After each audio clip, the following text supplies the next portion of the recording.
आज हम सुनेंगे जेठ की बरसायत अमावस की कहानी, जिसके लिए हमें रोज़ बड़ की पूजा करनी चाहिए। उन्हें जल अर्पित करना चाहिए। रोली, मूली, चावल, गुड़, भिगोए चने और फूलों से हमें पूजा करनी चाहिए।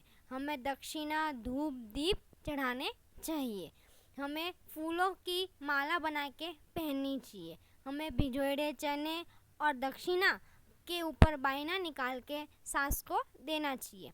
आइए हम कथा शुरू करते हैं।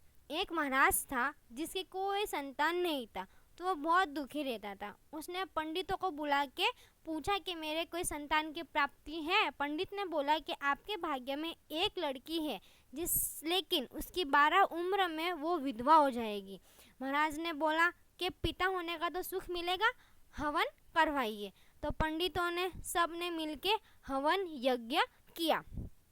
हवन यज्ञ से उन्हें एक बहुत ही सुंदर लड़की प्राप्त हुई, जिसका नाम उन्होंने सावित्री रख दिया। सावित्री हर साल बड़ की पूजा करती और पार्वती माँ की पूजा करती, जिससे उसे एक बहुत अच्छा पति मिला, सत्यवान, जिसकी शादी बहुत ही धूमधाम से राजा ने करवाया और उसको विदा किया।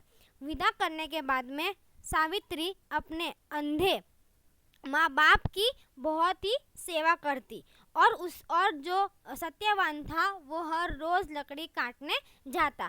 सावित्री को पता था कि वो 12 साल की होगी तो उसके पति की मृत्यु हो जाएगी, इसीलिए उसने अपने माता पिता को बोला कि क्या मैं भी सत्यवान के साथ में लकड़ी काटने जंगल में जा सकती हूँ।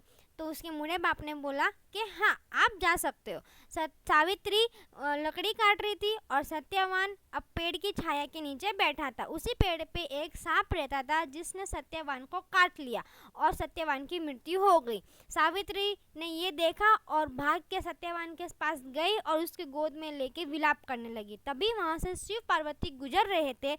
सावित्री ने पार्वती जी के पग पकड़ लिया कि आपको तो मुझे मेरा सुहाग देना पड़ेगा।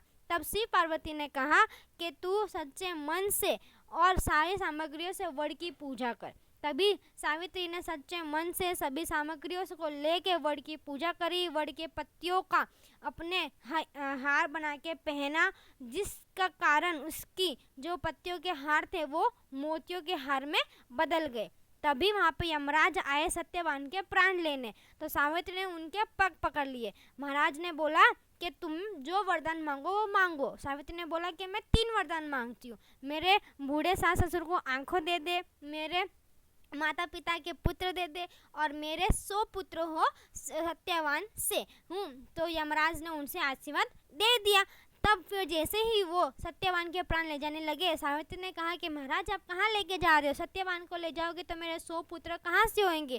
तभी महाराज ने बोला कि तुम्हारे भाग्य में सुहागन नहीं था, लेकिन तुमने वड़ की पूजा करी अपने सच्चे मन से, इसीलिए सुहाग तुम्हारे भाग्य में आ गया।